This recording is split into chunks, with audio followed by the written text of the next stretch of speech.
So, for most of the advocates of American Christian nationalism that I've encountered, there is a high value on work ethic, communities taking care of each other. That idea of nationalism is really a big question about what makes a people a people. So you're really having an ethnic conversation, and it's a question of who gets to be in charge. For most Christian nationalists, the impulse is we want Christians to be in charge because we think that because the way of Jesus is the best way. It's the wisest, most loving way to live.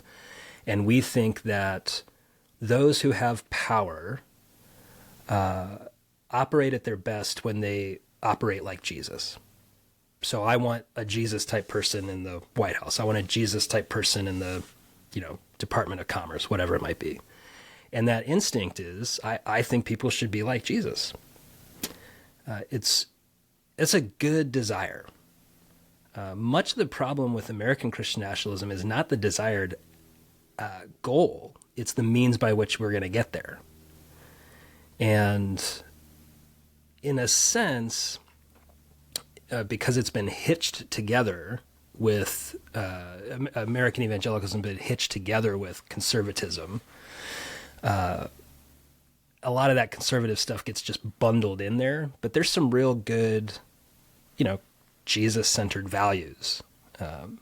There's also, I think, a powerful love of people, country, the place that I grew up, the people I grew up with, the music, the food.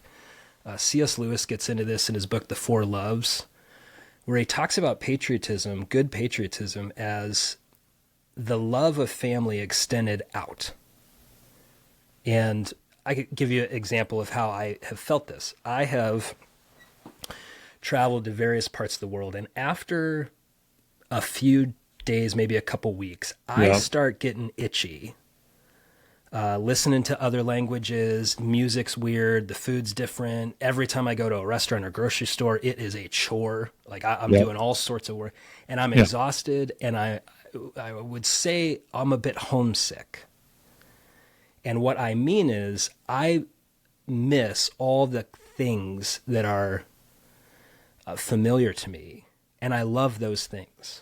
That's a good, healthy patriot. I love the people. I love the language. I love the food. I love the music, how I operate in the world. Nationalism, Christian nationalism, kind of in practice supremacizes that experience to say, and therefore my way is better. Right.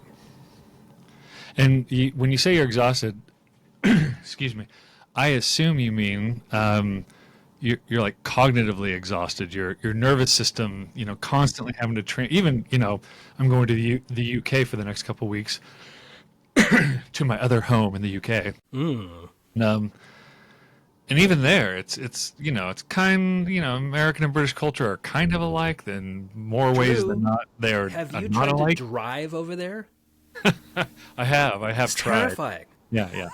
Yeah, they're in many ways I lived in the UK twice, and I tell people like British and American culture in most ways are not like each other at all.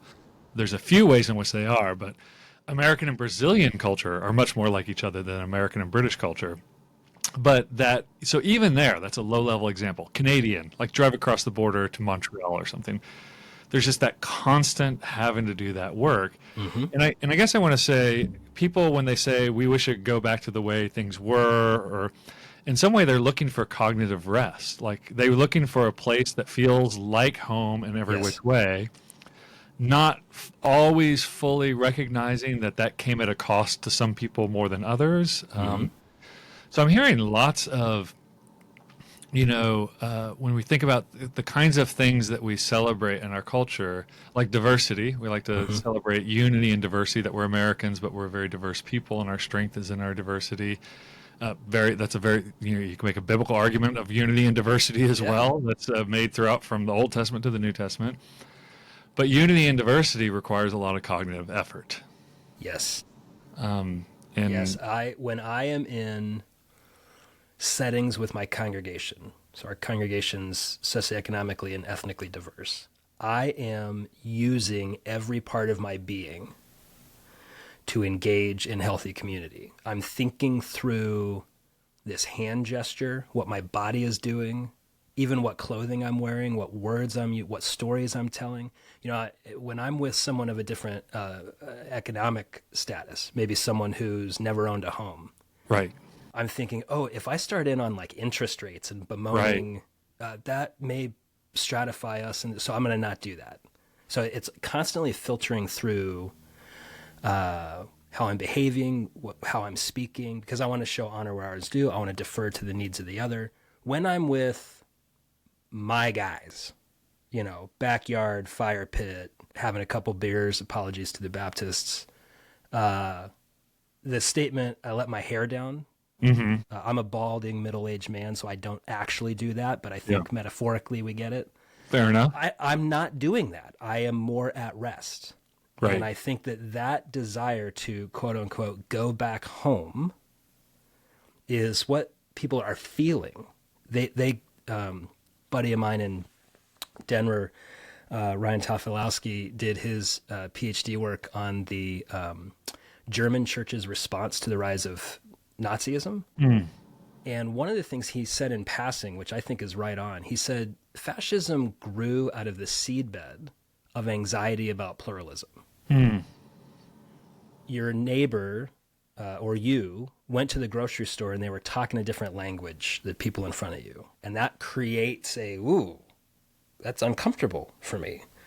And the more that grows, the more that diversity, because of pluralism, grows, the more anxious I'm feeling. And if I don't have healthy ways to process that and healthy rhythms to process that, I might reach out my hand for the sword of American Christian nationalism to make this anxiety go away, so I can be at rest.